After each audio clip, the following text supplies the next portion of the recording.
다이스토리. 생물을 구성하는 기본 단위인 세포에 대해서 알아보도록 할게요. 세포의 구조와 기능에 대해서 보도록 할 건데, 먼저 세포라는 것은 생명 시스템을 구성하는, 즉 생물을 구성하는 구조적 단위이자 생명활동이 일어나는 기능적, 즉 생물체의 구조적 기능적 단위다라고 얘기를 할 수가 있습니다. 이러한 세포 구조를 한번 살펴보도록 할 건데, 우선 세포막으로 둘러싸여져 있어야지 이게 주변하고 경계를 이루겠죠. 세포막으로 둘러싸여 있는 것을 세포라고 할 수 있는 것이고, 그 안에는 다양한 종류의 세포 소기관이 들어있고요. 대표적으로 핵이 있죠. 그 안에 유전 물질이 들어있는 것이고, 그 다음에 핵 바깥쪽을 세포질, 즉 세포의 내부를 세포질이라고 하는데, 거기 안에 여러 세포 소기관이 있다라고 생각하시면 됩니다. 자, 이제 동물세포하고 식물세포의 비교를 한번 보도록 할 건데, 동물세포하고 식물세포는 우선 둘 다 핵을 가지고 있는 진핵세포라는 거 알아두셔야 되고요. 자, 그 다음에 공통적으로 있는 것들이 지금 말한 핵을 포함해서 소포체, 그 다음에 마이토콘드리아, 그리고 세포막 당연히 있어야겠죠. 그 다음에 골지체 같이 존재한다라는 것을 볼 수 있습니다. 라이보솜이라는 것은 단백질의 합성 기관이기 때문에 반드시 세포 안에 존재해야 된다라는 거 알아두시면 되겠고요. 그리고 이 중에서 식물세포에만 존재하는 거, 그것이 무엇이냐라고 한다면 바로 엽록체와 세포벽이다. 즉 이거는 식물세포에만 존재한다라는 것은 동물세포에는 없다라는 것이죠. 그래서 식물세포에만 있는 것 꼭 알아두셔야 됩니다. 자, 이제 세포의 기능은 몸을 이루는 조직이나 기관에 따라서 각각 모양이 달라집니다. 이제 적혈구, 그 다음 신경세포는 뉴런이라고 해서 좀 길쭉하게 생겼죠. 이렇게 모양하고 기능이 다 각각 다르게 되어 있다라는 것이고, 자, 그러면 우리가 아까 말했었던 세포질의 여러 세포 소기관들을 한번 살펴보도록 할게요. 자, 핵 같은 경우에 키워드 중심으로 여러분들이 정리를 해두시면 좋은데, 우선 핵막으로 둘러싸여 있을 때 이 핵막 같은 경우에는 두 개 외막 내막 해서 이중막으로 이루어져 있다라는 거 알고 있으면 좋고요. 그 다음에 이 안에 유전 물질인 DNA가 존재한다.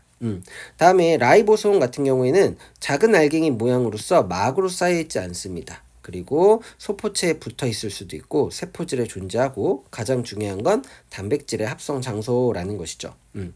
소포체라는 것은요, 핵막하고 연결되어 있는 것도 있고 연결되어 있지 않은 것도 존재하는데, 이때 연결된 것 중에 주로 라이보솜이 단백질을 그 소포체에 붙어 있기 때문에 라이보솜이 합성한 단백질을 골지체나 세포의 다른 곳으로 운반하는, 소포체 키워드는 운반이에요. 통로의 역할을 한다라는 것이고, 이제 일부 소포체에서는 지질을 합성하기도 합니다.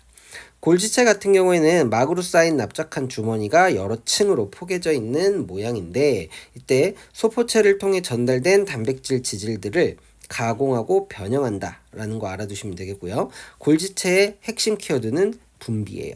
그래서 세포 소개가는 여러분들이 키워드 중심으로 공부하면 되는데, 소포체는 운반, 골지체는 분비, 라이보솜은 단백질 합성, 이렇게 여러분들이 정리를 해두면 좋겠습니다.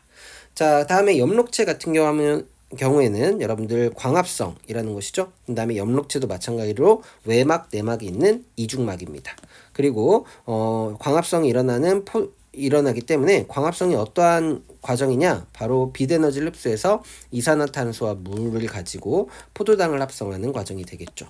이것이 엽록체 안에서 일어난다라는 것이고, 마이토콘드리아 같은 경우에는 이제 세포 호흡이 일어나는 장소입니다. 그래서 이제 포도당과 같은 영양소를 분해해서 ATP와 같은 에너지 저장 물질을 만든다. 그래서 엽록체와 마이토콘드리아는 에너지 전환을 하는 세포 소기관이다라고 알아두시면 되는 거죠.